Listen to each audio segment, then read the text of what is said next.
بسم اللہ الرحمن الرحیم رب زدنی علما۔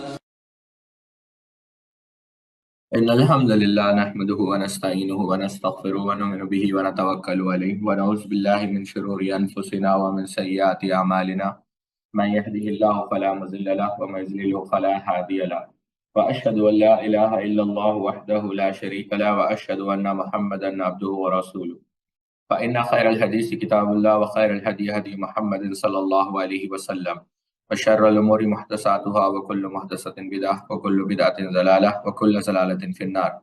قال الله تبارك وتعالى في القرآن المجيد والفرقان الحميد بعد أن أقول أعوذ بالله السميع العليم من الشيطان الرجيم من حمزه ونفثه ونفسه.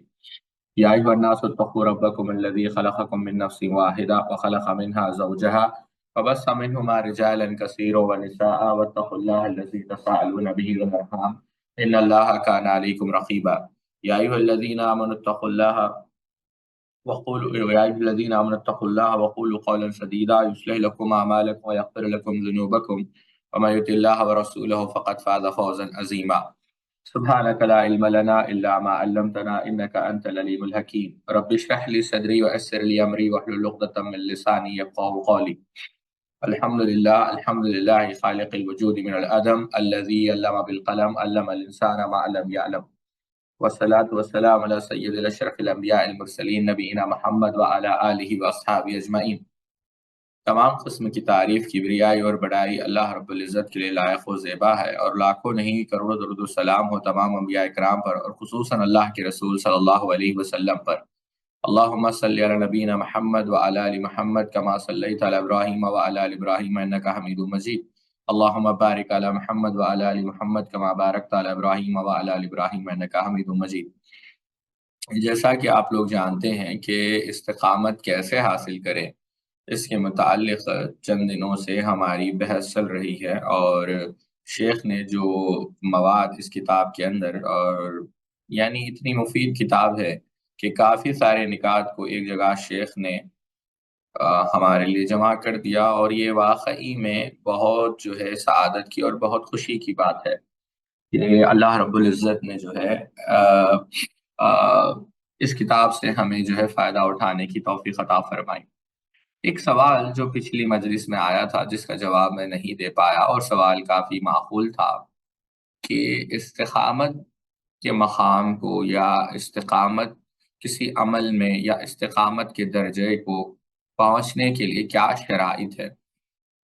شیخ احمد درویش کی ایک کتاب ہے الاستقامہ ارکانہا والوسائل، یعنی جو انہوں نے لکھا ہے، بڑی ہی دریا سے چھپی ہے، بلنسیا سے، دارالبلنسیا سے، کافی مفید کتاب ہے۔ اس کے اندر انہوں نے علامہ ابن قیم رحمہ اللہ کا جو ہے ایک اقتباس نقل کیا ہے کہ علامہ ابن قیم رحمۃ اللہ علیہ فرماتے ہیں کہ استقامت اگر اختیار کرنی ہو تو اس کے 6 شرائط علامہ ابن قیم رحمہ اللہ نے لکھے ہیں، کہ ایک تو جو استقامت یعنی وہ اعمال جو مطلوب ہے وہ ادا کیے جائیں، دوسرے اس اعمال کو انجام دینے میں یا اس اعمال کو کرنے میں انسان کو جد و جہد کرنا پڑے، یعنی مجاہدہ کرے، والذین جاہدوا فینا لنہدینہم سبلنا۔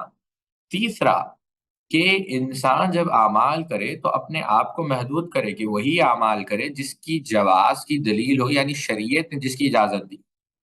چوتھی چیز کہ جو عمل کرے وہ علم کی بنیاد پہ کرے، ٹھیک ہے۔ اور پانچویں چیز اس کے اندر اخلاص ہو، چاہے اس کے اعمال ظاہری اعمال ہو یا باطنی اعمال ہو۔ اور چھٹویں چیز عمل کو اسی طریقے سے ادا کرے جس طریقے سے اللہ کے رسول صلی اللہ علیہ وسلم نے ادا کرنے کی، یا اللہ رب العزت نے ادا کرنے کی تاکید کی ہے، یعنی وہ عمل شریعت کے مطابق ہو۔ علامہ ابن قیم رحمۃ اللہ علیہ نے مزید لکھا کہ اگر یہ شرائط نہ پائے جائے، یا کوئی ایک شرط بھی نہ پائی جائے، اس کا مطلب یہ ہے کہ اس جو استقامت کے راستے پہ وہ چل رہا ہے وہ کہیں نہ کہیں اس کے اندر نقص ہے۔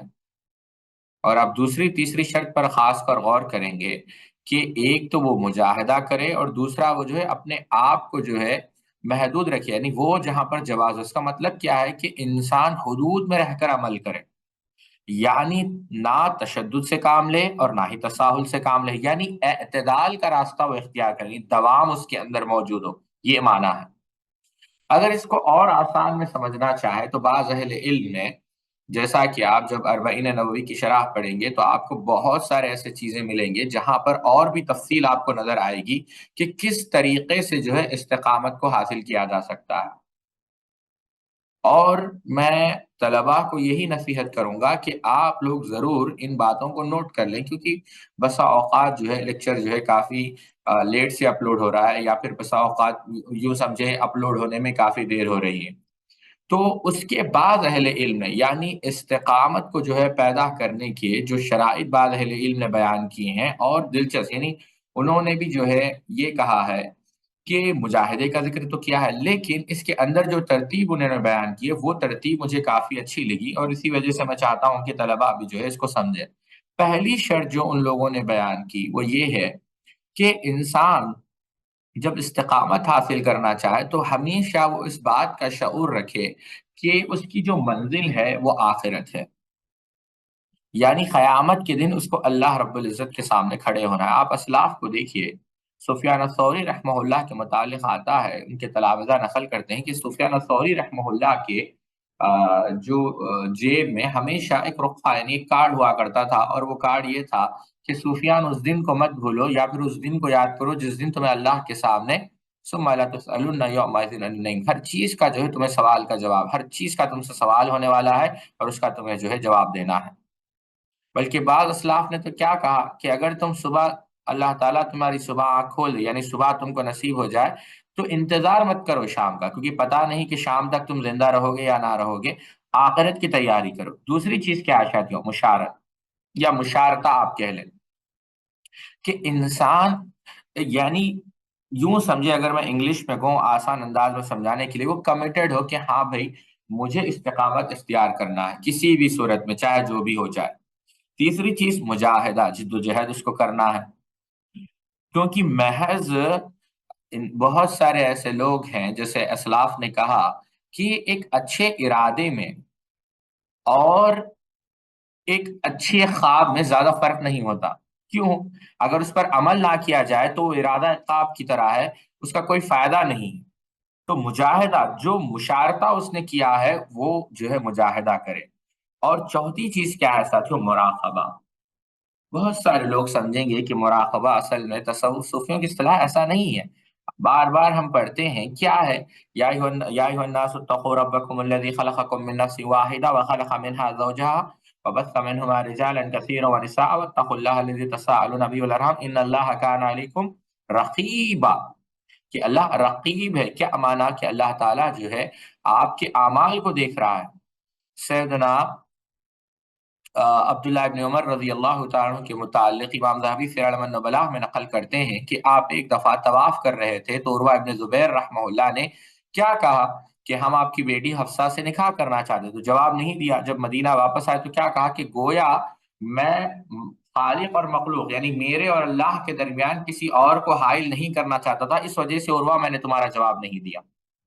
تو انسان ہمیشہ جو ہے بار بار جو ہے اپنے اعمال کو دیکھتا رہے، اپنے اعمال کو ایگزامائن کرتا رہے۔ پھر پانچویں چیز اسی سے ملتی جلتی کیا ہے؟ محاسبہ کرے، کہ ہاں اپنے آپ کو اکاؤنٹیبل ٹھہرائے کہ ہاں آج میں نے کیا کیا ہے کہ میں جنت سے جو ہے جڑ جاؤں، یا جنت کے اندر داخلہ جو ہے واجبی ہو جائے اور جہنم سے میں بچ جاؤں۔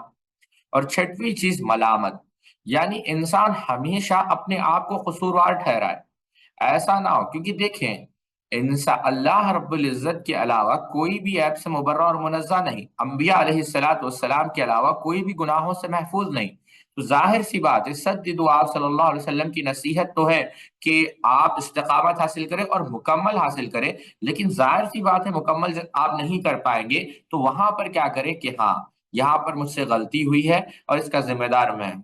بہت سارے لوگ کیا کرتے ہیں، ماحول کو کہتے ہیں کہ ہمارے پاس ماحول نہیں ہے، بعض لوگ یہ کہتے ہیں کہ ہمارے پاس وسائل نہیں ہے۔ نہیں، مومن کی مثال یاد رکھیں مقناطیس کی طرح ہے، جو لوگ مقناطیس جب رگڑا جاتا ہے تو جس پر رگڑا جاتا ہے وہ بھی مقناطیس اس کے اندر قوت کشش پیدا ہو جاتی ہے، اور عامی یا ایک جاہل کی جو کیفیت ہوتی ہے وہ پانی کی طرح ہوتی ہے، جس میں بھی اس کو ملا دیا جائے وہ اسی صورت کو جو ہے اختیار، جس کو بھی اس میں ملا دیا جائے اسی صورت میں اختیار کر لیتا ہے۔ اور ساتویں چیز تحسین، ہمیشہ کوشش کریں کہ حسن پیدا کریں، ہم جو ہے تدریجاً یعنی آگے بڑھنے کی کوشش کریں، یعنی there is always space for improvement. اور آٹھویں چیز ساتھیوں عاجزی، کہ انسان ہمیشہ عاجزی اختیار کرے، اور عبادت یہی ہے۔ جیسے علامہ ابن قیم رحمۃ اللہ علیہ نے کہا کہ دو کلموں کا نام عبادت ہے، ایک تو کیا غایت الحب، حد درجے اللہ رب العزت سے محبت، اور حد درجے اللہ رب العزت کے سامنے عاجزی اور انکساری۔ تو یہ آپ جب شرائط کو رکھیں گے جو علامہ ابن قیم نے بھی اور بعض علماء نے بیان کیے، تو انشاءاللہ عمل کے اندر یا اپنی زندگی کے اندر استقامت کو پیدا کرنا آسان ہو جاتا ہے۔ اور بھی بہت ساری چیزیں ہیں جو انشاءاللہ کتاب کے اندر آئیں گی۔ تو ہم جو جہاں سے ہم رکے تھے، استقامت کے حصول کے وسائل، پانچویں چیز جو شیخ نے بیان کی، فرائض کا خصوصی اہتمام، بالخصوص نمازوں کی پابندی۔ فرائض واجبات عموماً اور پنج وقتہ نماز خصوصاً اگر ان کے شروط اور ارکان کے ساتھ ادا کی جائے تو استقامت پیدا کرنے میں بڑا کردار ادا کرتی ہے، جس کے دو وجہ ہے۔ انسان اپنے نفس اور شیطان کے مقابلے میں ایک ضعیف بندہ ہے، لہذا اسے کسی اسے قوی و عزیز کے سہارے کی ضرورت ہے۔ اگلے صفحے پر جائیں، بارک اللہ فیکم۔ سہارے کی ضرورت ہے، اور وہ سہارا اللہ جو ہے، جو قوت والا ہے، جو قادر ہے، قادر مطلق ہے، بڑھ کر کوئی اور نہیں ہو سکتا۔ پھر جب بندہ نماز میں ہوتا ہے تو اللہ تعالیٰ کے بہت قریب ہوتا ہے۔ حالت قیام میں اللہ تعالیٰ بندے کے سامنے ہوتا ہے اور بندہ اللہ سے محو گفتگو ہوتا ہے، اور جب سجدے میں جاتا ہے تو اللہ تعالیٰ کے بہت ہی قریب ہو جاتا ہے۔ خصوصاً فرض نماز میں تو بندہ اللہ تعالیٰ سے قریب تر ہو جاتا ہے۔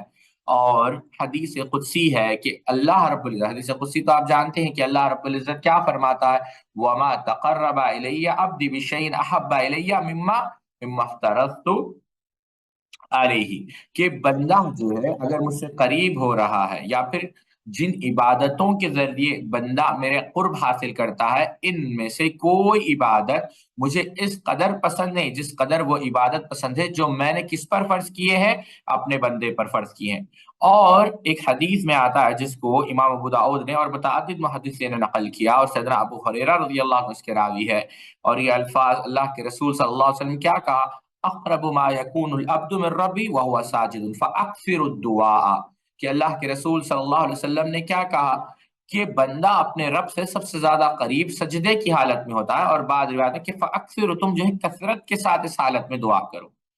دوسری وجہ، ہر نماز میں بندہ اللہ تعالیٰ سے استقامت اور ثابت قدمی کی دعا کرتا ہے، اور اپنی کوتاہی و تقصیر پر مغفرت طلب کرتا ہے۔ اہدنا الصراط المستقیم، ہمیں صراط مستقیم کی ہدایت سے نوازنا کہہ کر ہدایت طلب کرتا ہے، اور نماز کے خاتمے پر استغفر اللہ استغفر اللہ استغفر اللہ کا ورد کر کر اپنی کمی کوتاہی کا اعتراف کرتا ہے اور مغفرت کی درخواست کرتا ہے۔ یہ دونوں چیزیں ہی بندے کو صراط مستقیم کے قریب کرتی ہے، اس لیے نبی کریم صلی اللہ علیہ وسلم، اگلے صفحے پر جائیں جی، نبی کریم صلی اللہ علیہ وسلم کی متعدد احادیث ہے۔ اب یہاں پر میں ٹھہرنا چاہوں گا اور آپ ان حدیثوں کو غور سے سمجھیں، کیونکہ ساتھیوں اگر آپ لوگوں نے غور کیا ہوگا تو یہ حدیثیں بار بار جو ہے اس کتاب کے اندر آئی ہے، اور بار بار شیخ نے جو اس کو نقل کیا ہے۔ آپ دیکھیں پہلا لفظ کیا ہے ساتھیوں، اگر آپ عربی وہاں پر دیکھیں، سددو وقاربو۔ یہاں پر ایک بات میں سمجھانا چاہوں گا، شیخ عبدالرزاق البدر حفظہ اللہ کی ایک کتاب ہے قواعد کے نام سے، یعنی 10 قواعد، سمجھیں 10 قواعد استقامت کو حاصل کرنے کے لیے، اس میں بیشتر قواعد شیخ نے اس کتاب میں نقل کر دیے، لہٰذا الگ سے اگر نہ بھی پڑھے تو کوئی بات نہیں، لیکن مختصر کتاب ہے، میں سمجھتا ہوں 20 سے 30 صفحات کی، آپ پڑھیں۔ اس کے اندر شیخ عبدالرزاق البدر کہتے ہیں سددو کا معنی کیا ہے؟ سددو کا معنی یہ ہے کہ بالکل جو ہے آپ کو مکمل سنت کو ادا کرنا ہے۔ قاربو کا معنی کیا ہے؟ کہ جو کچھ بھی عمل ہو سکتا ہے اس کو آپ کریں، جو سنت میں سے جو بھی آپ عمل کر سکتے ہیں اس کو کریں۔ لیکن یہاں پر ایک معنی ہے ساتھیو، سددو، یہ جو ہے سداد جو ہے یہ استقامت کی حقیقت ہے، یعنی آپ کو کریکٹ رہنا ہے، ایکوریٹ پرسائز رہنا ہے کلام میں، افعال میں، نیتوں میں. یعنی آپ یوں سمجھے ایک ایسا شخص جو تیر بازی کر رہا ہے، تیر بازی تو آپ جانتے ہیں یعنی بو اینڈ ایرو، جو تیر بازی کر رہا ہے اور ایک دم اس کا جو نشانہ ہے ٹھیک لگتا ہے تو اسے کہتے ہیں سددو، یعنی نشانہ لگا. لیکن لیکن لیکن یہ بات کو آپ یاد رکھیں، اگر وہاں پر وہ نہیں پہنچتا، بات غور سے سمجھے، تو دوسرا درجہ کیا ہے؟ مقاربہ، کہ کم سے کم کیا ہو کہ وہ مقصد، وہ جو ٹارگیٹ ہے اس کے قریب پہنچے، اگرچہ وہ ٹارگیٹ تک نہیں پہنچتا. یہ ہے مقاربہ. اس کو یاد رکھیں آپ کہ اگر پرفیکشن نہ بھی ہو تو کوئی بات نہیں، at least close to perfection ہو. بہت یہ میں اس لیے اس کو یہ اتنی تفصیل سے بیان کر رہا ہوں ساتھیوں. بہت سارے لوگ مثال کے طور پر آپ مہینے میں 3 نفلی روزے نہیں رکھ پا رہے، کوئی بات نہیں 2 رکھ لے. آپ تہجد اٹھ کر 8 رکعت نہیں پڑھ پا رہے، کوئی بات نہیں 2 رکعت پڑھ لیں. آپ شاذ کی نماز نہیں پڑھ پا رہے، کوئی بات نہیں کم سے کم 12 رکعت سنت کا اہتمام کریں. یہ چیزیں ہیں ساتھ. اللہ کے رسول صلی اللہ علیہ وسلم نے بھی، امام نے ماجہ رحمۃ اللہ علیہ 2 روایتیں جو شیخ نے نقل کیا ہے، استقیم ولن تحسوا واعلموا ان خیر اعمالکم الصلاۃ ولا يحافظ على الوضوء الا المؤمن. پھر ایک روایت جس کو بھی امام نے ماجہ نے نقل کیا، استقیموا ونعم ان تستقیموا وخیر اعمالکم الصلاۃ ولا يحافظ على الوضوء الا المؤمن، اور كما قال النبی صلی اللہ علیہ وسلم. کیا معنی ہے؟ دونوں حدیثوں کو آپ سامنے رکھیں، اور شیخ نے بھی نقل کیا ہے کہ صراط مستقیم پر چلنے کی کوشش کرو، اور اگر پورا نہ اتر سکے تو قریب ہونے کی کوشش کرو، اور جان لو کہ تمہارے اعمال میں سب سے بہتر نماز ہے، اور وضو کی حفاظت صرف مومن ہی کرتا ہے. پھر ایک روایت میں کیا فرمایا؟ استقامت اختیار کرو، اور اگر تم قائم رہ سکو تو یہ بہت اچھی بات ہے، یہ نعمت ہے اللہ تعالیٰ کی، اور تمہارا سب سے بہتر عمل نماز ہے، اور وضو کی حفاظت صرف مومن ہی کرتا ہے. ٹھیک ہے؟ تو اس سے یہ بات سمجھ میں آئی کہ اگرچہ بسا اوقات پرفیکشن نہ بھی ملے تو ہمیں کوشش کیا کرنی چاہیے کہ کم از کم اس کے ہم قریب ہو ساتھی. یہ جو ہے ایک اہم چیز ہے. تیسری چیز، ان حدیثوں سے صاف ظاہر ہوتا ہے کہ نمازوں کا اہتمام خصوصاً آداب و شروط کے ساتھ ان کی ادائیگی بندے کے اندر استقامت کا سبب کا ذریعہ ہے. تو جو 5ویں چیز شیخ نے ذکر کی وہ ہے نماز. 6ویں چیز، استقامت اللہ تعالیٰ کے ہاتھ میں ہے، وہی جس کو چاہتا ہے اس نعمت سے نوازتا ہے. یہ یاد رکھیں، اگلے صفحے پر جائیں.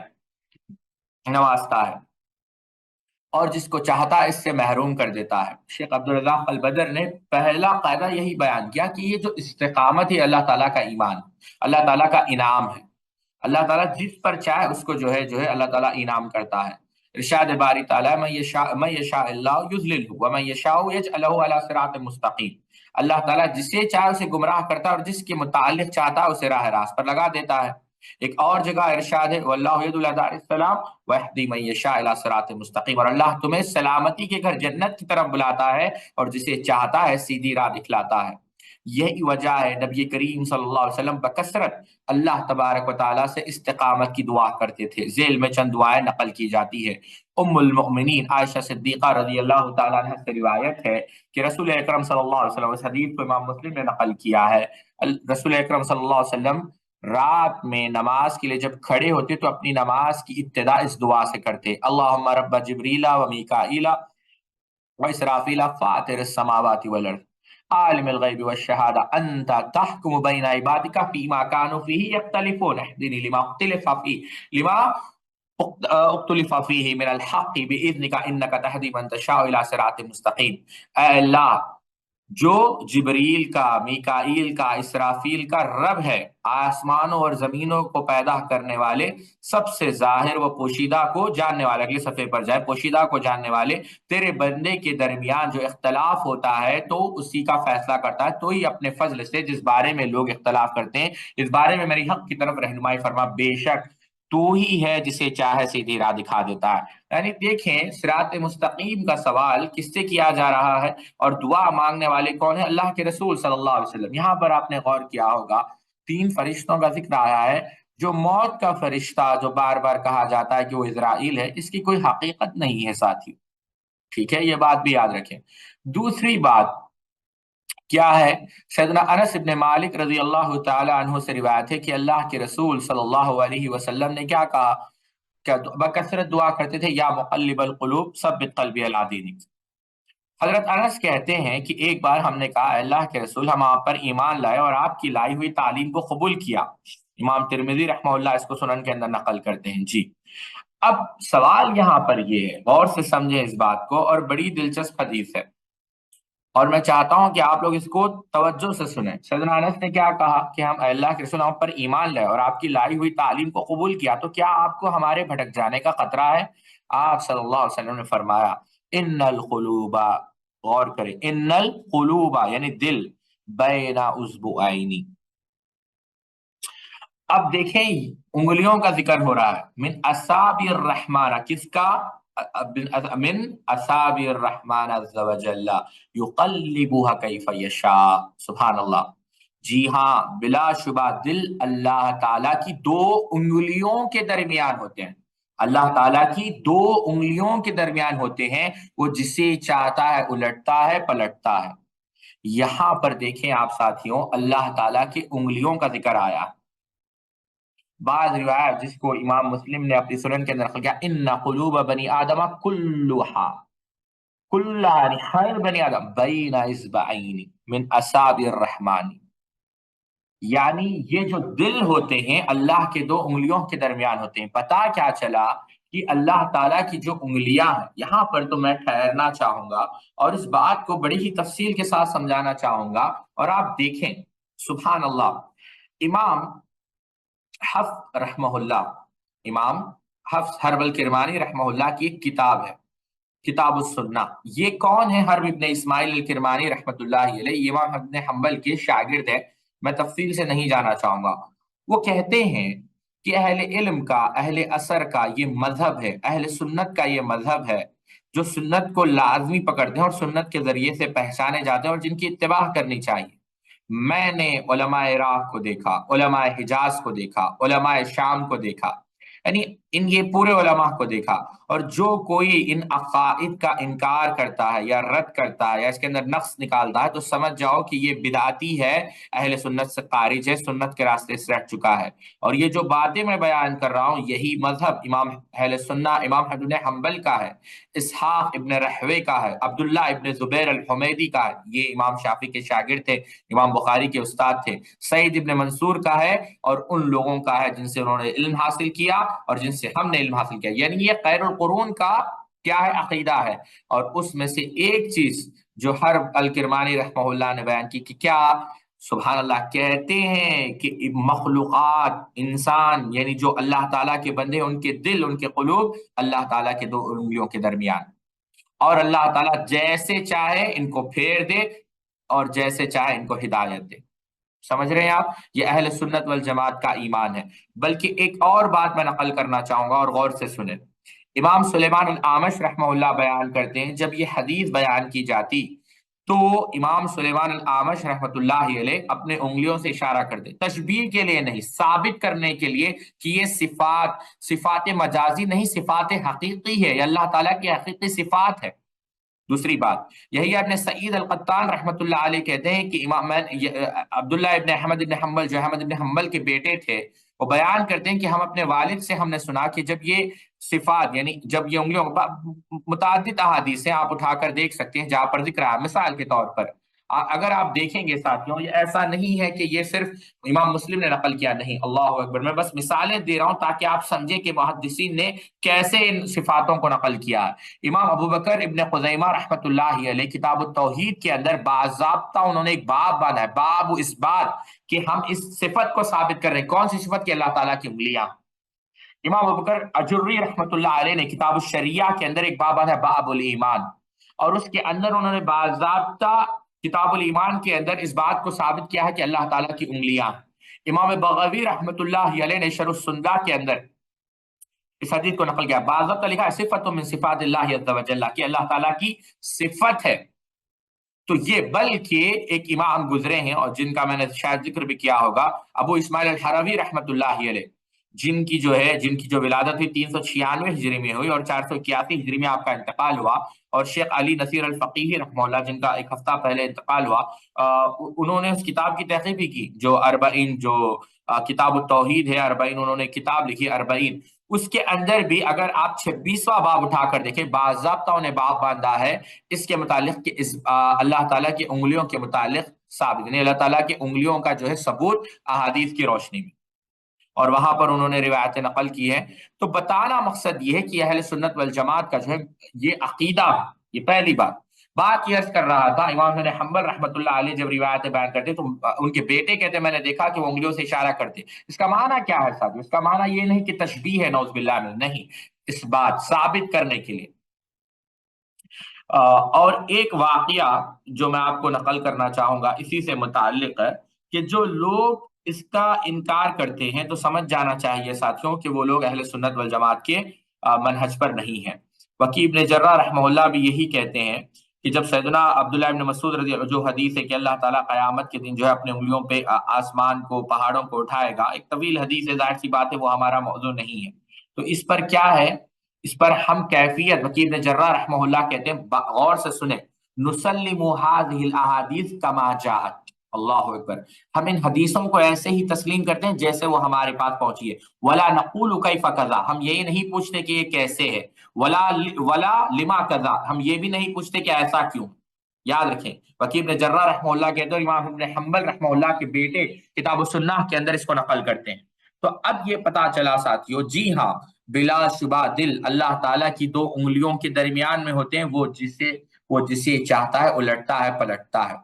یہاں پر ٹھہر کر اگر کوئی کہتا ہے یا پھر اگر کوئی سوال کرتا ہے کہ اس کی اور بھی حقیقت بتائیے، تو امام راضی نے اس کی تعویل کرنے کی کوشش کی ہے، لیکن شیخ الاسلام ابن تیمیہ رحمۃ اللہ علیہ نے مجموع الفتاوی کے اندر مدلل اس کا جواب دیا ہے۔ شیخ ابن باز رحمۃ اللہ علیہ کہتے ہیں اس حدیث کو پڑھنے کے بعد لوگوں کو چاہیے کہ اللہ تعالیٰ سے جو ثابت قدمی کا، ایمان پر دوام کا جو ہے سوال کرے، کیوں؟ اللہ تعالیٰ ہی جو ہے اس پر قادر ہے، اور اللہ تعالیٰ جو ہے جسے چاہے ہدایت دے اور جسے چاہے گمراہ کر دے۔ سیدنا علی رضی اللہ تعالی، حضرت علی رضی اللہ عنہ سے روایت ہے کہ نبی کریم صلی اللہ علیہ وسلم سے فرمایا، اور یہ ہم نے پچھلے درس میں ذکر کیا کہ کیا ہے، اللہم اہدنی، کہ ہدایت دے، اور کس طرف؟ سیدھے راستے پر۔ امام ابو داؤد نے سنن کے اندر ہم نے پچھلے مجلس میں اس کو ذکر کیا۔ حضرت شداد بن اوس رضی اللہ عنہ سے روایت ہے کہ نبی کریم صلی اللہ علیہ وسلم مجھ سے فرمایا، اے شداد، جب دیکھو کہ لوگ سونا و چاندی جمع کرنے میں مشغول ہو، یعنی دولت کے پیچھے بھاگ رہے ہیں، تو تم اس دعا کا خزانہ جمع کرو، یعنی اس دعا کو بکثرت سے پڑھو۔ اگلے صفحے پر جائیں، نیکسٹ پیج پر جائیں، کیا ہے دعا؟ اللہم انی اسألک الثبات فی الامر والعزیمۃ علی الرشد واسألک موجبات رحمتک وعزائم مغفرتک واسألک شکر نعمتک وحسن عبادتک واسألک قلبا سلیما ولسانا صادقا واسألک من خیر ما تعلم واعوذ بک من شر ما تعلم واستغفرک لما تعلم انک انت علام الغیوب۔ کہ اے اللہ، میں، امام نسائی رحمۃ اللہ علیہ نے امام مسند اس کو نقل کیا ہے کہ اے اللہ، میں تجھ سے سوال کرتا ہوں کہ دین کے معاملے میں ثابت قدم رہو، اور دین کے معاملے میں ثابت قدمی اور شدید اور رشد و ہدایت کے حصول میں پرعزم رہوں، یعنی یہ چیزوں سے، ان اوصاف سے مجھے نواز۔ میں تجھ سے سوال کرتا ہوں تیری رحمتوں کے سبب بننے والے اعمال کا، اور تیری مغفرت کا باعث بننے والے اعمال کا، اور تجھ سے سوال کرتا ہوں تیری نعمتوں کے شکریہ کی توفیق اور تیری عبادت کی اچھی طرح انجام دینے کے سلیقے کا۔ اے اللہ، میں تجھ سے قلب سلیم اور سچی زبان کا سوال کرتا ہوں، تجھ سے ہر اس خیر کا سوال کرتا ہوں جسے تو جانتا ہے، اور ہر چیز کے شر سے بچنے کا سوال کرتا ہوں جسے تو جانتا ہے، اور تجھ سے ہر اس گناہ کی معافی کا سوال کرتا ہوں جسے تو جانتا ہے، تو ہی غیب کی باتوں کا جاننے والا ہے۔ حضرت انس بن مالک رضی اللہ عنہ سے روایت ہے کہ نبی کریم صلی اللہ علیہ وسلم یہ دعا پڑھتے تھے، یا ولی الاسلام واہلی ثبتنی بی حتی القاک، اے اسلام اور اہل اسلام کے ولی کا اور کار ساتھ، یعنی اللہ مجھے اسلام پر ثابت قدم رکھ حتیٰ کہ اس حالت میں تجھ سے ملوں۔ امام طبرانی نے معجم الاوسط کے اندر اس حدیث کو نقل کیا ہے۔ اگلے صفحے پر جائیں، ان کے علاوہ بھی بہت سی دعائیں جن سے یہ سبق ملتا ہے کہ دین حق پر ثابت قدم رکھنے کے لیے دعا ایک بڑا سبب ہے، بلکہ اگر دیکھا جائے تو قرآن مجید میں بھی اللہ تعالیٰ نے اپنے خاص بندوں کا یہی مل بتلایا ہے۔ آپ خود دیکھیں قرآن مجید میں سیدنا ابراہیم علیہ السلام کو دو مثالیں اگر ہم دیکھیں، آپ دیکھیں جا بجا ان کی دعائیں ہیں، وَإِذِ ابْتَلَىٰ إِبْرَاهِيمَ رَبُّهُ بِكَلِمَاتٍ فَأَتَمَّهُنَّ قَالَ إِنِّي جَاعِلُكَ لِلنَّاسِ إِمَامًا قَالَ وَمِن ذُرِّيَّتِي قَالَ لَا يَنَالُ عَهْدِ الظَّالِمِينَ۔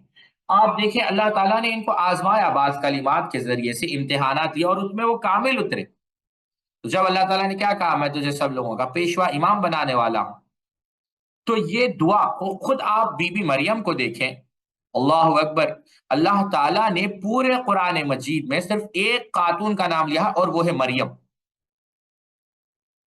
اور آپ دیکھیں، آپ کی استقامت دیکھیں، آپ دیکھیں کہ ہمیشہ دعا کرنے والی خاتون، اللہ رب العزت سے تعلق کو مضبوط رکھنے والی خاتون، جب فرشتہ بھی آتا ہے تو کس کی مدد طلب کرتے؟ قالت انی اعوذ بالرحمن منک ان کنت تقیا۔ سبحان اللہ، نے دیکھیں یہ نہیں کہا اعوذ باللہ، اعوذ بالرحمن۔ رحمان کیوں کہا؟ یہ ایک نقطہ ہے، یہ اس کے اندر بہت گہرائی ہے۔ سبحان اللہ، بہرحال رحمان سے جو ہے پناہ مانگی، اور جب تکلیف اتنی بڑھ گئی، آپ دیکھیں، ایک تو ظاہر سی بات ہے، آپ لوگ طلبہ ہے، تمام تفصیلات میں جانا میرا مقصد نہیں، ایک تو حمل کی تکلیف، دوسری تکلیف تنہائی کی کیونکہ الگ تھے شہر سے، تیسری تکلیف کھانے کی، پیٹ میں کچھ تھا نہیں، فقدان تھا، چوتھی چیز پھر ڈر کہ اگر یہ مرحلہ میں پار بھی کر لوں تو لوگوں کا سامنا کیسے کروں گی، شرمندگی کا ڈر۔ بلکہ ڈر اتنا بڑھ گیا تھا، تکلیف اتنی بڑھ گئی تھی، قالت یا لیتنی مت قبل هذا وكنت نسیا منسیا، کہ کاش میں مر جاتی، لوگ مجھے یاد ہی نہ رکھتے۔ تو بتانا مقصد یہ، بہرحال میں بات دوسری طرف چلے گئی، کیا کہا شیخ نے کہ یہ کہہ رہے ہیں کہ دعا دین حق پر ثابت قدم رہنے کے لیے دعا ایک بڑا سبب ہے، بلکہ اگر دیکھا جائے تو قرآن مجید میں بھی اللہ تعالیٰ نے اپنے خاص بندوں کا یہی مل بتلایا۔ چنانچہ ارشاد باری تعالیٰ وَكَيِّن مِّن نَبِيٍّ قَاتَلَ مَعَهُ رِبِّيُّونَ كَثِيرٌ فَمَا وَهْنُوا لِمَا أَصَابَهُمْ فِي سَبِيلِ اللَّهِ وَمَا ضعفوا وما استكانوا والله يحب الصابرين وما كان قولهم الا ان قالوا ربنا اغفر لنا ذنوبنا واسرافنا في امرنا وثبت اقدامنا وانصرنا على القوم الكافرين فاتاهم الله ثواب الدنيا وحسن ثواب الاخره والله يحب المحسنين۔